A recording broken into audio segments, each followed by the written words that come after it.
ഒരാൾ പുരുഷനായി ജനിച്ചു എന്ന് കരുതി ഒരു വ്യക്തിയിൽ സ്ത്രൈണ സ്വഭാവങ്ങൾ വന്നു കഴിഞ്ഞാൽ, ഒരു മനുഷ്യൻ ഒരു പുരുഷനാണ്, അവൻ്റെ സംസാരം സ്ത്രീയുടെ സംസാരമാണ്, അതല്ലെങ്കിൽ സ്ത്രീയുടെ നടത്തമാണ്, ഇങ്ങനെ ഒരു പുരുഷനിൽ വന്നു എന്ന് കരുതി അവനെ ആക്ഷേപിക്കാനോ അവൻ 9 10 എന്നൊക്കെ പറഞ്ഞ് വീട്ടിൽ നിന്ന് പുറത്താക്കാനൊന്നും ഇസ്ലാം പറയുന്നില്ല. എന്തും വായിൽ തോന്നിയതിൽ പറഞ്ഞിട്ട് അത് ഇസ്ലാമിൻ്റെ മേൽ അടിച്ചു കെട്ടുന്ന ചില ആളുകളുണ്ട്. യഥാർത്ഥത്തിൽ ഇസ്ലാം അങ്ങനെയൊന്നും പറയുന്നില്ല. മുത്തുനബി സല്ലല്ലാഹു അലൈഹി വസല്ലമ തങ്ങൾ പഠിപ്പിച്ചതായി ഇമാം ബുഖാരി റിപ്പോർട്ട് ചെയ്ത ഹദീസിലുള്ളത് എന്താണ്? സ്ത്രീ പുരുഷൻ എന്നുള്ളത് അത് രണ്ടും രണ്ടാണ്. കടലും കരയും ഭൂമിയും ആകാശവും ഇതൊക്കെ രണ്ടായതുപോലെ സ്ത്രീയും പുരുഷനും അത് രണ്ടും രണ്ട് തന്നെയാണ്. ആരെങ്കിലും അത് രണ്ടും ഒന്നാണ് എന്ന് പറഞ്ഞതുകൊണ്ട് മാത്രം അത് ഒന്നാകുന്നില്ല. അതുകൊണ്ട് തന്നെ സ്ത്രീകൾക്ക് സ്ത്രീകളുടേതായ വസ്ത്രം ധരിക്കണം, പുരുഷന്മാരുടെ വസ്ത്രമാണ് ധരിക്കേണ്ടത്. അതിനെക്കുറിച്ച് നമ്മൾ മുമ്പ് വീഡിയോ ചെയ്തതാണ്. അതേപ്രകാരം തന്നെ സ്ത്രീകളുടെ രൂപത്തിലും ഭാവത്തിലുമാണ് സ്ത്രീകൾ നടക്കേണ്ടത്, പുരുഷന്മാരുടെ രൂപത്തിലും ഭാവത്തിലും പുരുഷന്മാരുമാണ് നടക്കേണ്ടത്. അത് കൃത്രിമമായിട്ട് എന്തു ചെയ്യാൻ പാടില്ല? ഒരു പുരുഷൻ സ്ത്രീയെ പോലെ ആകാൻ വേണ്ടി പരിശ്രമിക്കാൻ പാടില്ല. നേരെ തിരിച്ചും. നേരെ മറിച്ച് ഒരാളുടെ പ്രകൃതി അങ്ങനെയാണ്. ഹോർമോൺ തകരാറ് മൂലം, ആന്തരിക അവയവങ്ങളിലെ തകരാറ് മൂലമൊക്കെ ഒരാളുടെ പ്രകൃതി തന്നെ എന്താണ്? പുരുഷനാണെങ്കിലും സ്ത്രൈണത അവനിൽ കടന്നു വരുന്നു.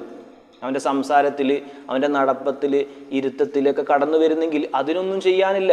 ബഹുമാനപ്പെട്ട ഇബ്നു ഹജർ റഹിമഹുല്ലാ, ബഹുമാനപ്പെട്ട റംലി ഇമാം അവരെല്ലാം വളരെ കൃത്യമായി അതിനെക്കുറിച്ച് പറയുന്നുണ്ട്. തുഹ്ഫയിലും നിഹായിലെല്ലാം വളരെ കൃത്യമായി രേഖപ്പെടുത്തി വെച്ചിട്ടുണ്ട്. അപ്പോൾ പ്രകൃതിപരമായിട്ട് ഒരാളിൽ അങ്ങനെ ഉണ്ടാകുന്നത് അതിന് വിരോധമല്ല. നേരെ മറിച്ച് മനഃപൂർവ്വം സ്ത്രീ ആവാൻ വേണ്ടി ശ്രമിക്കുക, പുരുഷനാവാൻ വേണ്ടി ശ്രമിക്കുക, ഇതാണ് തെറ്റായിട്ടുള്ള കാര്യം. ചെറിയൊരു ധാരണ വരുമ്പോൾ ഇനിയിപ്പോൾ ഞാനുണ്ട് സ്ത്രീ ആയി കളയാം, ഞാനുണ്ട് പുരുഷനായി കളയാം എന്ന് തീരുമാനിക്കലാണ് തെറ്റ്. നേരെ മറിച്ച് ഒരാളിൽ പ്രകൃതിപരമായിട്ട് അവനിൽ അത്തരം ഹോർമോണുകൾ കൂടിയതിൻ്റെ പേരിലോ അതുപോലെ തകരാറിൻ്റെ പേരിലൊക്കെ നേരെ ഓപ്പോസിറ്റ് സെക്സിൻ്റെ പ്രവർത്തികൾ, സ്വഭാവങ്ങൾ വരികയാണെങ്കിൽ അതിന് വിരോധമില്ല എന്നുള്ളതാണ്. അപ്പോൾ അപ്പോഴും എന്ത് ചെയ്യണം?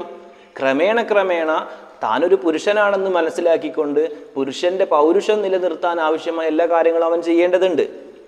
ഇപ്പോൾ എല്ലാത്തിനും ചികിത്സയുണ്ടല്ലോ, ഹോർമോൺ മാറ്റാനും മറിക്കാനൊക്കെ ഇപ്പോൾ പല മാർഗങ്ങളുണ്ട്. നമുക്കറിയാം, ഒരു കുഴപ്പമില്ലാത്ത ആണിന് തന്നെ പ്രസവിക്കാനടക്കം മാർഗങ്ങൾ ഉണ്ടാകുന്ന കാലഘട്ടമാണ്.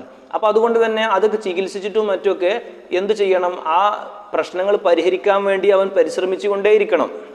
അതല്ലാതെ ഞാനിപ്പോൾ ഏതായാലും ചില ഹോർമോൺ പ്രശ്നം കൊണ്ട് സ്ത്രൈണത വരുന്നുണ്ട്, അതുകൊണ്ട് ഇനി ഞാൻ സ്ത്രീയായി ജീവിക്കുക എന്ന് വിചാരിക്കാൻ പാടില്ല എന്നുള്ളത് അത് ഇബ്നു ഹജർ റഹിമഹുല്ലാ ഫത്ഹുൽ ബാരിയിൽ വളരെ കൃത്യമായി രേഖപ്പെടുത്തി വെച്ചിട്ടുണ്ട്.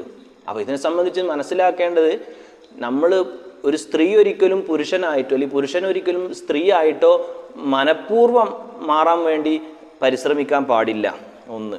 ഇനി പ്രകൃതിപരമായിട്ട് പുരുഷനിൽ സ്ത്രൈണതയുണ്ടെങ്കിൽ അതിന് വിരോധമല്ല. പക്ഷേ അപ്പോൾ ആ സമയത്തും അവൻ ചെയ്യേണ്ടത് എന്താണ്?